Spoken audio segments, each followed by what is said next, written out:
conférence intitulée Vie et survie dans les maquis du Berry, organisée par le musée de la Résistance et de la départation du Cher le 12 décembre prochain. Pour en parler, nous sommes avec Jean-Luc Stiver, l'organisateur de la conférence. Jean-Luc Stiver, bonjour. Bonjour. Alors les maquis, ce sont des foyers de la résistance pendant la Seconde Guerre mondiale. Habituellement, ils sont plutôt dans des zones montagneuses. Où est-ce qu'ils étaient dans le Berry? Dans le Berry, on n'a pas 36 choix, c'était forcément dans les forêts. Il fallait un endroit pour se cacher et donc les forêts étaient nombreuses dans le Berry, que ce soit dans le Cher ou dans l'Indre. C'était des endroits suffisants pour pouvoir cacher les maquisards? Oui, insuffisant puisque les maquis au départ étaient donc avec des effectifs très réduits. Le maquis de Dun-le-Poilier, c'était trois personnes au départ. Et les effectifs vont être très réduits jusqu'au moment du débarquement. Alors au niveau national, le premier maquis est créé en 1942. C'était alors dans le Vercors. Quelle date est-ce qu'il faut attendre pour que le premier maquis dans le Berry soit créé? Alors, c'est un peu plus tard. Il y a un maquis dans le Berry quand même, dans le Cher, il faut le signaler à Maupiou, pas très loin de Lignières. Et c'est un maquis qui est formé par des personnes, c'est une hutte de bûcherons. Et c'est tout simplement un maquis pour se cacher, pour faire des réunions secrètes et pour se cacher. Sinon, le premier maquis actif de l'Indre, c'est le maquis de Dun-le-Poilier avec une première action homologuée, donc en juin 1943. Quel type de maquis c'est celui de Dun-le-Poilier? Alors celui de Dun-le-Poilier, c'est un maquis actif, ce qu'on appelle actif, c'est-à-dire qu'ils ont des actions. Alors que les maquis refuges, comme son nom l'indique, ont caché les jeunes, on les occupait au travail agraire, mais ils n'avaient pas d'action militaire, entre guillemets. C'est-à-dire des sabotages ou participation à des parachutages ou encore faire des destructions de maisons, de lignes électriques, etc. La particularité de ce maquis de Dun-le-Poilier, c'est qu'il faisait partie du groupe des francs-tireurs et partisans français. Concrètement, qu'est-ce que ça signifie? Il y avait plusieurs sortes de maquis. Dans le Berry, on va en trouver trois. Il y a les FTP, donc francs-tireurs et partisans. C'était donc, on disait, d'obédience communiste. Mais de toute façon, les jeunes allaient dans le maquis qui était le plus proche de chez eux. La deuxième forme de maquis, c'était le maquis AS, armée secrète, plutôt d'obédience gaulliste. Et le troisième type de maquis, pour le Berry, c'est l'ORA. L'organisation de la résistance armée, c'était tout simplement les militaires. Est-ce que l'un ou l'autre changeait quelque chose finalement au niveau de leur organisation? Oui, complètement, puisque les maquis FTP étaient pour l'action. Donc ils vont faire des actions bien avant le débarquement, alors que les maquis AS, c'était plutôt donc de l'instruction pour les jeunes, des refuges pour les jeunes, et on les préparait pour le débarquement. Ils vont avoir des actions, pour certains, qu'après le débarquement. L'aura va venir beaucoup plus tardivement, dans la résistance armée, puisque les premières actions, par exemple pour l'Inde, c'est en juillet 1944. Et les militaires, pour eux, c'était l'action militaire, donc des combats. Il n'est pas l'idée d'un militaire de faire un sabotage, saboter un pont, saboter donc une ligne électrique. Alors que les maquis AS ou FTP n'hésitaient pas à saboter à partir du moment où il y a eu le débarquement. Mais les maquis FTP ont commencé à saboter pour l'Indre dès juin 1943. Alors vous l'avez dit, seulement 2 membres au départ lors de la création de celui de Dun-le-Poilier, et par la suite? Alors, par la suite, les effectifs vont croître très lentement. Donc, ce qu'il faut voir, c'est que ces maquis naissent avant l'hiver 43-44, qui va être un hiver très rigoureux. Et le maquis de Dun-le-Poilier va être un des rares maquis à vivre en pleine nature. Ils vont construire des cabanes semi-enterrées dans la forêt de la Vernus pour pouvoir y vivre. Et au moment de leur découverte, le 1er février 1944, ils seront 7 dans le maquis. Donc, il y avait 5 cabanes, avec dans certaines cabanes des lits superposés. Mais les effectifs vont être restreints, ce que je vais essayer d'expliquer à la conférence, puisque de toute façon, il fallait une logistique derrière. Avant le débarquement, on ne pouvait pas vivre impunément sur le dos des paysans, etc.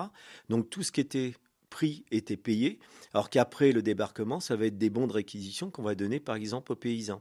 Donc il fallait pouvoir nourrir, vêtir ces maquisards.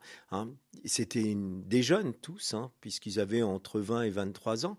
Donc automatiquement, c'est dans la force de l'âge, qui mangent énormément. Donc il fallait vraiment pouvoir subvenir à ces besoins. Donc il fallait des finances. Et je vais aussi montrer comment étaient financés ces maquis. Alors de quelle manière? De différentes façons, déjà de manière très hiérarchisée par la France libre. Donc chaque mois transitait en France des sommes énormes d'argent qui alimentaient toute la résistance intérieure. C'était séparé en 2 zones, zone nord et zone sud.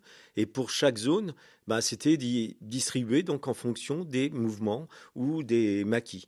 hein. Donc le maquis FTP de Dain, c'était un responsable donc aux effectifs qui s'appelait Jeannot Bizot, qui allait chercher l'argent du responsable régional, qui lui aussi cherchait l'argent au niveau du responsable national. Donc c'était très hiérarchisé. À côté de ça, il pouvait y avoir des collectes qui étaient effectuées, et surtout quand l'argent va manquer, il va y avoir des attaques de perception, des attaques de mairie, etc., pour récupérer des coupons d'alimentation, coupons de vêtements et aussi de l'argent. Avec un effectif restreint, du coup, leur action est limitée.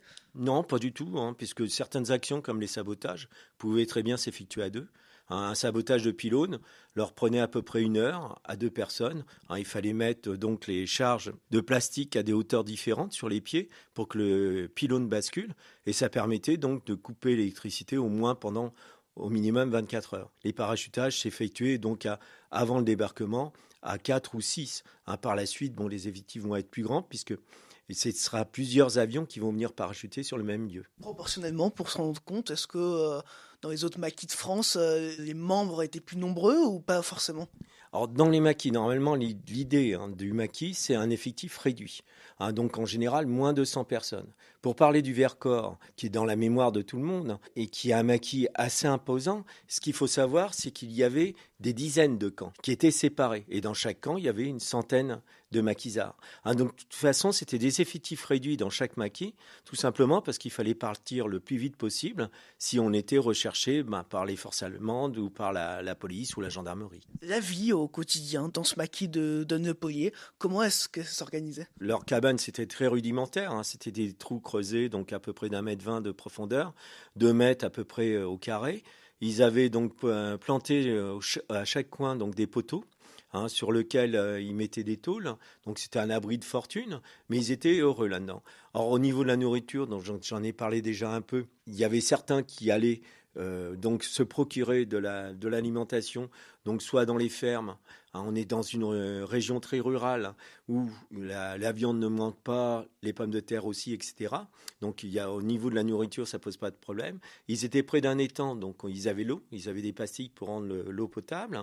Au niveau des vêtements, c'était un peu le système D. Un vêtement dans pleine forêt, ça dure à peu près 1 mois, donc il fallait pouvoir se procurer de nouveaux vêtements. Et après, donc l'occupation dans une journée, ça dépendait de l'activité de nuit, nocturne. S'il faisait un sabotage, il est bien évident qu'il dormait une grande partie de la journée. Sinon, il y avait des agents anglais qui venaient pour leur apprendre les combats rapprochés, et s'entraîner au tir, puisque les gendarmes, quand ils vont découvrir les cabanes, vont retrouver des cibles. Donc ils avaient un pistolet canadien muni d'un silencieux, et ils pouvaient s'entraîner au tir. Sinon, c'était ce qu'on pouvait faire quand on était jeune. Il y avait donc la lecture, il y avait les discussions avec des promesses qui n'auront jamais été tenues, qu'à la Libération, ils descendraient les Champs-Élysées. Le titre de la conférence parle de vie et de survie. Oui. Dans un maquis, on vit ou on survit? La survie, ça dépendait de pas mal de facteurs. Entre autres, bien connaître la région. Ça, c'est un point très important de bien connaître, puisque des maquis vont disparaître tout simplement parce qu'un jeune s'est perdu. Les gendarmes vont l'arrêter, il va indiquer où était l'emplacement du maquis et ça sera terminé pour le maquis. Donc il fallait bien connaître la région. Il fallait aussi surtout avoir des forces de l'ordre propices à la résistance. Et ça va être la chance du maquis de Saint-Christophe-en-Bazel, de Dain-le-Poilier, puisque la brigade de gendarmerie de Saint-Christophe-en-Bazel était proche de la résistance. Et dès qu'il y aura des battues de gendarmerie ou d'autres, il y a un gendarme qui préviendra toujours un résistant qui préviendra le maquis de Dain-le-Poilier, ce qui les sauvera. Les 3 maquis qui sont créés durant l'année 1943 dans l'Indre, il n'y en a qu'un seul qui reste à la fin de l'année 43, c'est le maquis de Dain-le-Poilier. Les autres vont être soit complètement disséminés par la gendarmerie, soit dispersés. Vous êtes auteur de plusieurs romans sur le sujet, sur les maquisards, dont le dernier qui s'appelle justement Maquisards. Pour écrire, vous avez justement eu la chance de rencontrer des maquisards encore vivants. Ils acceptent facilement de se livrer sur ce sujet ? Non, au départ, je crois qu'il faut qu'il y ait une confiance mutuelle qui passe. Sinon, ils ne se confient pas. Ils ne se confiaient pas, puisque malheureusement, ils sont décédés. Mais disons que j'ai donc eu ces témoignages qui sont quand même importants. Mais forcément, à côté, pendant 20 ans, j'ai fait des recherches dans les fonds d'archives, dans tous les fonds d'archives qui puissent exister, ce qui permettait de recouper aussi les témoignages. Puisque un témoin va voir certaines choses et va se forger cette mémoire au cours des années. Donc finalement, on est peut-être des fois très loin de la réalité. Merci Jean-Luc Stiver. On rappelle que vous êtes organisateur de la conférence Vie et survie dans les maquis du Berry, organisée par le musée de la Résistance et de la déportation du Cher, le 12 décembre prochain à 18h30.